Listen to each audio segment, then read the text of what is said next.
Hello friends, welcome back to let's know DR. Hope all of you well. Friends, जैसे कि मैंने पिछले video में ज्योग्राफी से मोस्ट इंपॉर्टेंट 20 क्वेश्चन डिस्कस किया था एंड मैंने बोला था कि इस सीरीज़ में हम लोग ज्योग्राफी से 1000 plus important MCQ question discuss करूंगा, जो कि आपका आने वाले हर एग्जाम के लिए बहुत ही इंपॉर्टेंट होगा। तो आज उसी सीरीज़ का पार्ट 2 है, ठीक है। एंड आज का टॉपिक है the solar system. Solar system से रिलेटेड मैं 20 क्वेश्चन ऑलरेडी मैं डिस्कस कर चुका हूँ, आप लोग वो वीडियो ज़रूर देख लेना, ठीक है। और फ्रेंड, अगर आप लोग हमारे साथ अप टू डेट रहना चाहते हो तो हमारे फेसबुक, इंस्टाग्राम एंड टेलीग्राम पर हम लोगों को फॉलो कर सकते हो और लिंक में डिस्क्रिप्शन पे डाल दूंगा, आप लोग ज़रूर फॉलो कर लीजिएगा, ठीक है। तो चलिए शुरू करते हैं अब आज का वीडियो। तो आज का जो दोस्तों पहला क्वेश्चन है, इसमें कहा गया है कि the temperature of the sun surface is, आपका ऑप्शन दिया गया है A 6000, B 6020 degree centigrade, C 5000 degree centigrade, D 5020 degree centigrade. And इसमें से करेक्ट आंसर होगा ऑप्शन ए, मतलब 6000 डिग्री सेंटीग्रेड, ठीक है। Then question number 2, question number 2 में बोला गया है कि from which word satellite come from, ठीक है। तो सैटेलाइट जो वर्ड है ये किस शब्द से लिया गया है, यहाँ पर आपका ऑप्शन है settle, B satellis, D C satelli, D none of above. तो इनमें से करेक्ट आंसर होगा ऑप्शन बी, मतलब सैटेलिस। और दोस्तों सैटेली जो वर्ड है ये एक लैटिन शब्द से लिया गया है, जिसका मतलब होता है कंपेनियन और अटेंडेंट, ठीक है। Now question number 3, question number 3 में बोला गया है कि which is the largest natural satellite of the solar system, ठीक है। सोलर सिस्टम का लार्जेस्ट नेचुरल सैटेलाइट का नाम क्या है। यहाँ पर आपका ऑप्शन दिया गया है A Ganymede, B Deimos, C moon, D none of above. And इनमें से करेक्ट आंसर होगा ऑप्शन ए गैनीमीड। गैनीमीड है जुपिटर का नेचुरल सैटेलाइट, ठीक है। और दोस्तों अगर आपको ये पूछे कि सोलर सिस्टम का सेकंड लार्जेस्ट नेचुरल सैटेलाइट का नाम क्या है, तो इसमें आपका करेक्ट आंसर होगा टाइटन, जो कि सैटर्न का नेचुरल सैटेलाइट है, ठीक है। Now question number 4, question number 4 में बोला गया है कि Forbes and demos is the natural satellite of. Forbes and demos किस ग्रह का नेचुरल सैटेलाइट है। आपका ऑप्शन दिया गया है A Neptune, B Venus, C Mercury, D none of above. तो बताओ इसका आंसर क्या होगा। इसका आंसर होगा ऑप्शन डी, मतलब मार्स। मार्स का जो सैटेलाइट है उसका नाम है फोब्स एंड डेमोस, ठीक है। एंड आप लोगों को पता ही होगा कि मार्स को रेड प्लैनेट के नाम से भी जाना जाता है, क्योंकि इसमें iron oxide and ferric oxide है, ठीक है।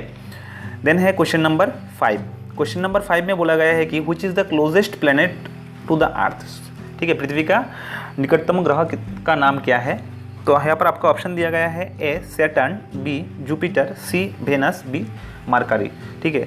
तो यहाँ पर आपका करेक्ट आंसर होगा ऑप्शन सी, मतलब वेनस, ठीक है। देन है क्वेश्चन नंबर 6, क्वेश्चन नंबर 6 में बोला गया है कि which is the brightest planet in the solar system, ठीक है। सोलर सिस्टम का ब्राइटेस्ट प्लैनेट का नाम क्या है। आपका ऑप्शन है A Jupiter, B Venus, C moon, D Mars. अभी बताओ इसका आंसर क्या होगा। इसका करेक्ट आंसर होगा ऑप्शन बी, मतलब वेनस, ठीक है। वेनस है सोलर सिस्टम का सबसे brightest planet. Now question number 7, question number 7 में बोला गया है कि which is the 5th largest planet of solar system. आपका ऑप्शन दिया गया है A Jupiter, B Mars, C Uranus, D Earth. इनमें से करेक्ट आंसर होगा ऑप्शन डी, मतलब अर्थ सोलर सिस्टम का 5th लार्जेस्ट प्लैनेट है, ठीक है। Now question number 8, question number 8 में बोला गया है कि which planets take maximum time for revolution, ठीक है। तो यहाँ पर आपका ऑप्शन दिया गया है A Mars, B Jupiter, C Neptune, D Mercury. तो इनमें से करेक्ट आंसर होगा ऑप्शन सी, मतलब नेपच्यून, ठीक है। नेपच्यून को एक बार रिवोल्यूशन कंप्लीट करने में सबसे ज़्यादा समय लगता है। एंड कितना टाइम लगता है, यहाँ पर नेपच्यून को एक बार रिवोल्यूशन कंप्लीट करने में समय लगता है 164 ईयर, ठीक है। ये बहुत ही इंपॉर्टेंट है, याद रखना। एंड सबसे कम समय लगता है मर्क्यूरी को लगता है 88 डेज एंड पृथ्वी को लगता है 365 डेज, ठीक है। Now question number 9, question number 9 में बोला गया है कि which planet take maximum time for rotation. Rotation में कौन सा ग्रह को सबसे ज़्यादा समय लगता है। ये बहुत ही इंपॉर्टेंट क्वेश्चन है। तो यहाँ पर आपका ऑप्शन है ए वेनस, बी जुपिटर, सी अर्थ, डी सैटर्न। अभी बताओ इसका आंसर क्या होगा। इसमें करेक्ट आंसर होगा ऑप्शन ए, मतलब वेनस, ठीक है। वेनस को सबसे ज़्यादा समय लगता है एक बार रोटेशन कंप्लीट करने में। पृथ्वी को लगता है 24 आवर, ठीक है। एंड वेनस को लगता है एक बार रोटेशन कंप्लीट करने में 243 डेज। तो बहुत ही इंपॉर्टेंट है, अच्छे से याद रखना ये, ठीक है। नाउ क्वेश्चन नंबर अच्छा, यहाँ पर और एक बात बोल देना चाहता हूँ मैं आप लोगों को कि सबसे ज़्यादा समय लगता है वेनस को रोटेशन कंप्लीट करने में, एंड सबसे कम समय लगता है जुपिटर को एक रोटेशन कंप्लीट करने में, लगता है 9 आवर 56 मिनट, ठीक है, एंड पृथ्वी को 24 आवर, ठीक है। Now question number 10। Question number 10 में बोला गया है कि in which direction Venus and Uranus move around the sun, ठीक है। वेनस एंड यूरेनस ये दो ग्रह किस दिशा में सूरज को घूमता है? आपका ऑप्शन है counter clockwise, option B clockwise, option C north to south, option D south to north. अभी बताओ इसका आंसर क्या होगा? इसका आंसर होगा ऑप्शन बी क्लॉकवाइज। अभी क्लॉकवाइज का मतलब क्या है?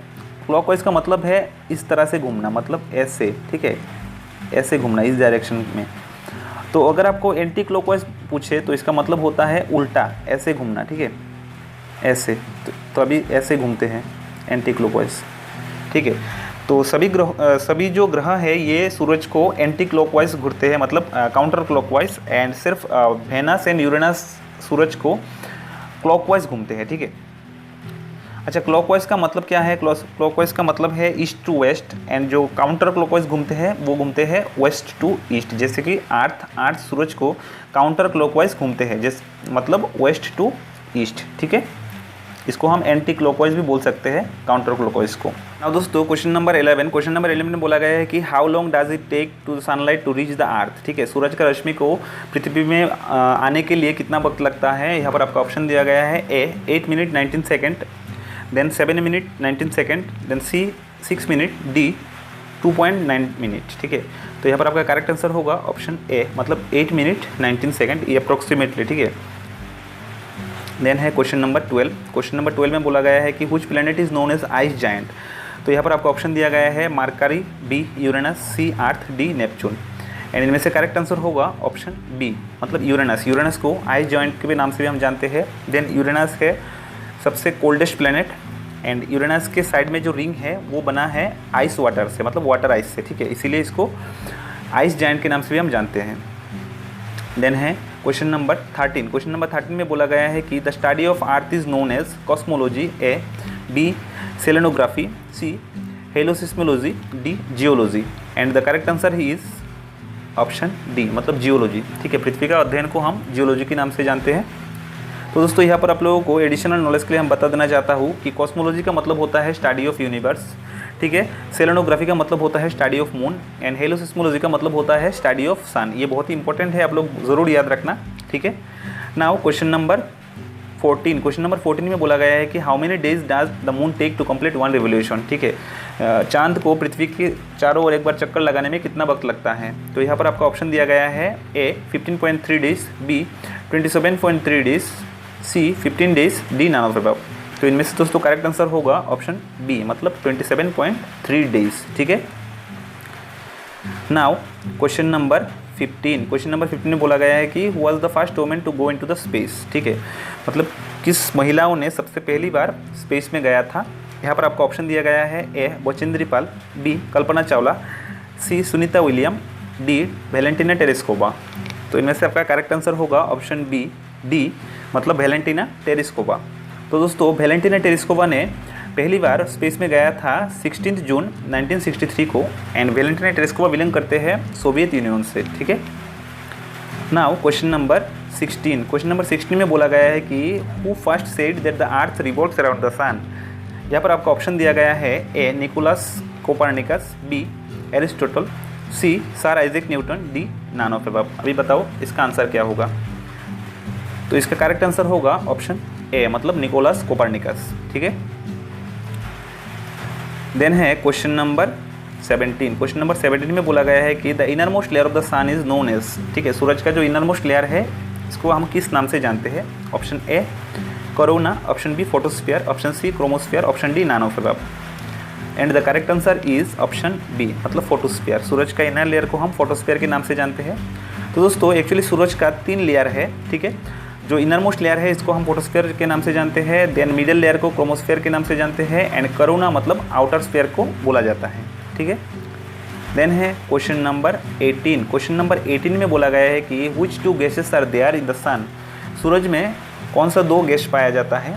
यहाँ पर आपका ऑप्शन दिया गया है hydrogen and helium, B hydrogen and carbon dioxide, C hydrogen and helium and carbon dioxide, D none of above. तो इनमें से आपका करेक्ट आंसर होगा ऑप्शन ए, मतलब हाइड्रोजन हीलियम। ये दो मुख्य गैस है जो सूरज में पाया जाता है। ठीक है, अभी इसका कॉम्पोजिशन कितना है? इसका कॉम्पोजिशन है 71% hydrogen gas, 26% helium gas and बाकी अन्य जो गैस है वो 2.5% में पाया जाता है। ठीक है, now question number 19। Question number 19 में बोला गया है कि which is the coldest celestial body of earth. ठीक है, आपको ऑप्शन दिया गया है ए वेनस, बी सन, सी मून, डी मार्स। ये बताओ इसका आंसर क्या होगा? इसका करेक्ट आंसर होगा ऑप्शन सी, मतलब मून। ठीक है, देन है क्वेश्चन नंबर 20। क्वेश्चन नंबर 20 में बोला गया है कि कुछ scientist said that the orbit of the planet is elliptical. मतलब एलिप्टिकल का मतलब मैंने पहले बताया था कि कुछ इस टाइप का है। ठीक है, ओवल टाइप का। तो यहाँ पर आपका ऑप्शन दिया गया है Galileo Galilei, then B Johannes Kepler, C William Herschel, then D none of above. ठीक है, तो यहाँ पर आपका करेक्ट आंसर होगा ऑप्शन बी, मतलब जोहानस केपलर। ठीक है, इन्होंने पहली बार बताया था कि जो प्लेनेट का जो ऑर्बिट है वो एलिप्टिकल है। ठीक है, मतलब इस शेप कुछ इस तरह का है। ठीक है, पूरा सर्कल नहीं है, ओवल टाइप का है। सो फ्रेंड्स, ये रहा आज का वीडियो। आई होप वीडियो आप लोगों को पसंद आया होगा। तो वीडियो पसंद आया है तो इसको लाइक एंड शेयर कर दीजिएगा अपने दोस्तों के साथ, ताकि दूसरों को भी जानने का मौका मिले इस वीडियो से। सो फ्रेंड्स, जैसे कि मैंने आप लोगों को पहले बताया था कि अगर आप लोग हमारे साथ अप टू डेट रहना चाहते हो तो हमारा इंस्टाग्राम, फेसबुक एंड टेलीग्राम पे ज्वाइन हो सकते हो, हम लोगों को फॉलो कर सकते हो। ठीक है, तो चलिए मिलते हैं नेक्स्ट वीडियो पर। तब तक स्टे हैप्पी, कीप स्माइलिंग।